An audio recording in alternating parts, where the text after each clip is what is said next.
I keni larë dhëmbët, por zgjoheni me erë të keqe goje? Ja shkaqet dhe zgjidhjet. Shumë njerëz menjëherë pas zgjimit ndjejnë erë të pakëndshme goje.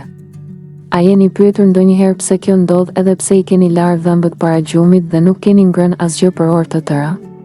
Stomatologia Sofina Ahmed thot se ka disa arsye pse shfaqet ky problem dhe se cilësia e gjumit, pështyma dhe sinusët mund të luajnë rol të madh.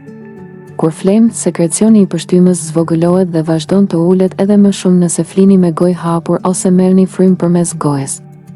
Ky mungesë I pështymës do të thotë që goja juaj nuk pastrohet siç duhet, gjë që lejon shumimin e baktereve me erë të keqe. Sidomos rreth gjuhës. Kjo nuk shkakton vetëm erë të keqe mëngjesi, por edhe një shije të hidhur në gojë, tha ajo. Shije e kripur ose e përgjakur në gojë mund të jetë shenjë që diçka nuk është në rregull me sinuset. Është e mundur të keni infeksion, alergji ose rinit që mund të shkaktojë rrjedhje hundësh. Ky është një gjendje në të cilën mukoza gjatë gjumit rrëshet poshtë në fyt. Kjo mukozë mund të përmbajë baktere, nënprodukte të inflamacionit dhe madje edhe gjurmë gjaku nga indet e irrituara. Kjo shpesh çon në shije të kripur dhe metalike që zgjat, shtoi ajo.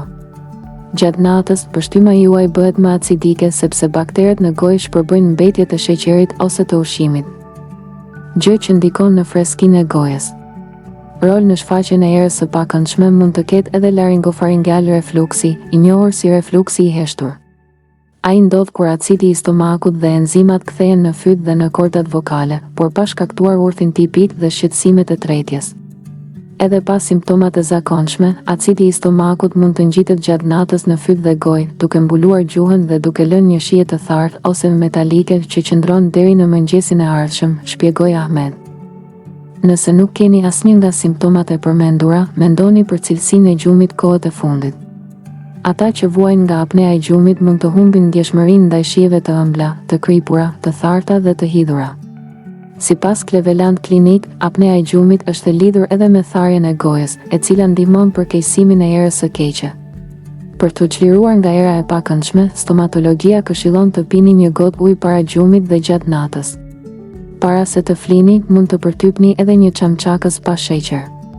Ajo rekomandon edhe pastrimin e gjuhës. American Dental Association shton se pastrimi I gjuhës është po aq I rëndësishëm sa edhe larja e dhëmbëve. Pasi aty grumbullohet pjesa më e madhe e baktereve që shkaktojnë erë. Gjithashtu, Mayo Clinic sugjeron kufizimin e alkoolit dhe duhanit në mbrëmje, sepse të dyja e thajnë gojën dhe krijojnë kushte të favorshme për shumimin e baktereve. Vizitat e rregullta te dentisti dhe trajtimi I sëmundjeve të mishrave të dhëmbëve janë mënyra të tjera të rëndësishme për ta mbajtur frymën të freskët. Në qoftë se ju ka pëlqyer kjo video, ju lutemi klikoni butonin subscribe për më tepër.